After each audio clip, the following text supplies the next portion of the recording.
तंगवाणी विच शहर में कारे मामले ता मल्क बिरादरी के बिन धुरन में झेड़ो थी पियो। धुरन के मछरल माण्हुनि ने हिक ॿिए मथां डंडन जो वसकारो लाए ॾिनो। नतीजतन ॿिन्ही धुरन जा 8 ॼणा रतो रत थियण जे नतीजे में ज़ख्मी थी पिया। इतला ते हद जी पुलिस झेड़े वारे हंध पहुची झेड़ो बंद कराए ज़ख्मियुनि के इलाज लाए अस्पताल मुंतकिल कयो। वाक़े जे 3 शदीद ज़ख्मियुनि के बेहतर इलाज लाए लाड़काणे अस्पताल मुंतकिल कयो वियो। होॾां धुरन जे झेड़े सबब शहर में खौफ़ पकड़जी वियो।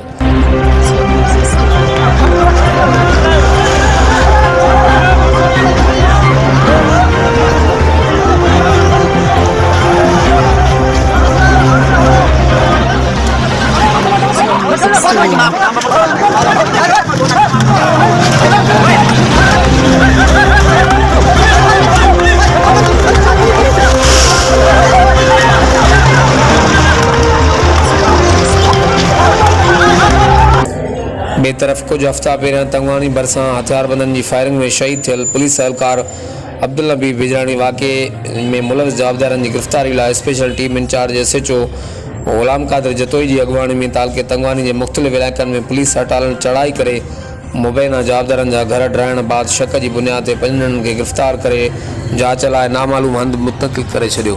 हर वक़्तु आगाहण लाइ ॾिसंदा रहो GTN वेब न्यूज़ तंगवानी।